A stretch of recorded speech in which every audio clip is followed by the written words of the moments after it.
I really want to be able to share some of the sustainable things I do in my day-to-day for your pleasure. I am no by some sustainable goddess or anything of that fashion, but I do enjoy growing my garden and I do enjoy sharing this lovely experience with everyone. I don't get many people I can talk to about this, so this really is kind of my way of sharing what I do, just in case anyone wants to be inspired by it, or if you're trying to make sustainable choices in your life, maybe this is a good place for you.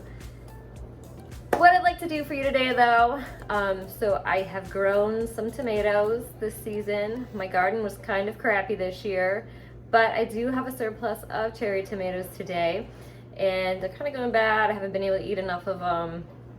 So one of the things I've done in the past is pickle them, and it's super delicious. It's a great snack, you know, with other things, like when I come home from work or whatever. So I thought I'd show you the process in doing that in case you might want to do it. But just an idea, if you ever grow too many tomatoes or you got some going bad, you can just pickle them, man. It's awesome. So let's start. So these are my not leftover. These are my tomatoes I grew. So there's some really cool ones. This is a blueberry cream from Baker Creek Heirloom. Actually, pretty much everything I have is from Baker Creek Heirloom. So there's a bunch of these. My daughter loves snacking on them. They're great snacking cherry tomatoes. Not all, I mean, I guess it'd be good for a salad if you threw them in whole, but you can't really slice them up or anything. Snacking tomatoes. They just have such cool colors. Like, this is a black strawberry tomato. They're pretty cool. They're small enough to pickle. And of course, I always grow black cherries. I grew Chadwick cherries this year, which like literally look the same. I guess it just depends on what your garden is like. Anyway, so I have a bunch of these. I'm gonna pickle them. So some things you'll need are apple cider vinegar, sugar, and kosher salt to make your brine. You also need a lemon or a lime. So there's that. The recipe actually calls for dill, but I don't have any dill, so I pulled some thyme and rosemary from the garden. I also have some mustard seed to add to the brine. These are red peppers, but they're actually, I dried them from last year's shishito peppers. Shishitos are a mild pepper, so it doesn't really have kick, but I needed to do something with my peppers, so I thought this might be a good way. Last year I had too many of those too. And then some red peppercorns, just for color. So let's see if we can get started. So I get all of my recipes from Pinterest. I just keep a little Pinterest thing on my phone. It's easy to pull up. So this one I did not create, but I can link the recipe to this video so that you guys can see it. But it is calling for 2 cups of apple cider vinegar, 2 cups of water, a ½ cup of salt, and a ½ cup of sugar, and some zest from the lemon or lime. So I'm going to go ahead and make that brine. That's 1 cup. I have to use this osmosis filter because our water is very sulfury and funky. So I just do this. All right, so we're gonna take that over and pour it into the pot. That's 2 cups, and then 2 cups apple cider vinegar.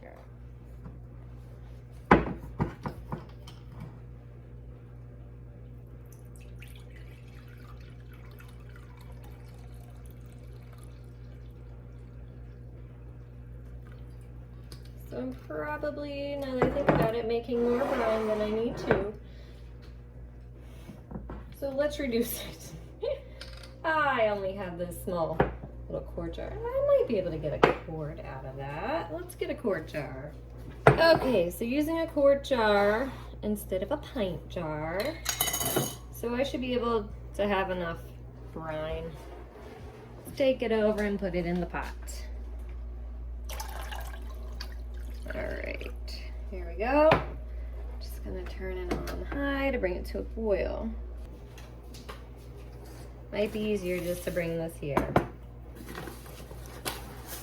1/4 cup sugar, 1/4 cup salt. I just use kosher salt.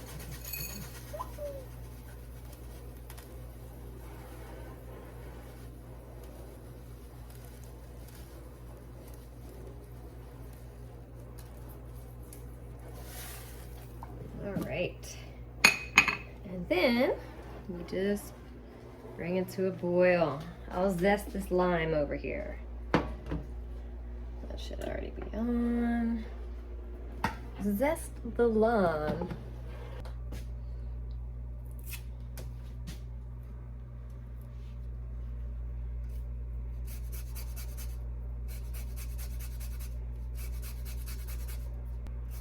It's turning a little green.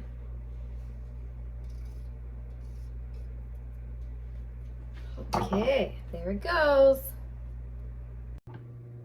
So the next task is to poke holes in all of the tomatoes. So we gotta do that. So you just take, like, I don't know, toothpick or something? I'll find something, poke a hole in. I think I have big long skewer sticks. I'll just poke a hole in them that way. That allows the brine to enter the tomato. Big long skewer stick. All right, this was actually a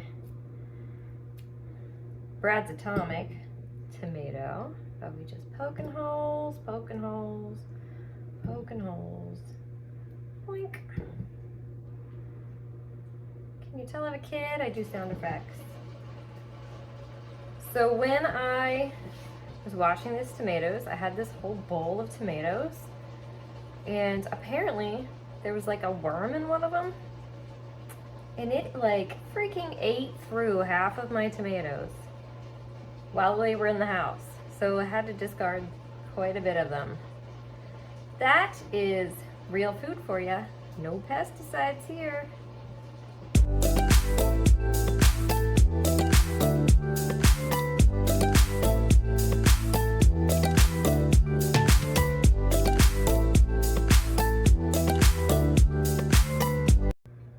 I don't know if you noticed, but I bite my nails. I also am just like typically in the dirt and just don't care about my nails.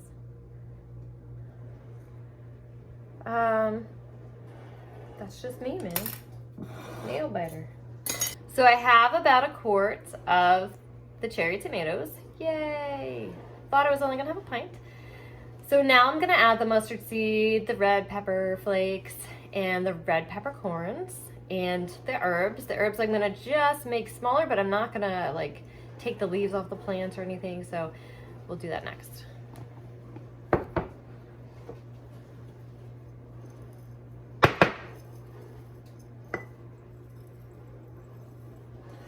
So even though this mainly goes on top, it should all disperse to the bottom. I don't measure things, I just throw it in. It's just your preference. I know that about the amount of things I like.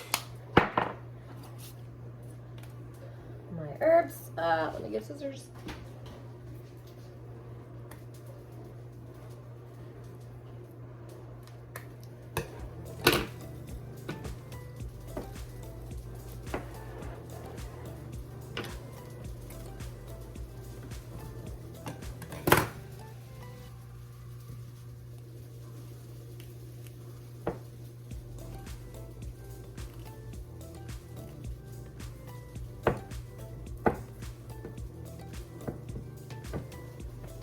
Okay, and it looks like the brine has come to a boil. So just giving it a little stir to make sure the sugar and the salt has combined, which I'm sure it has at this point.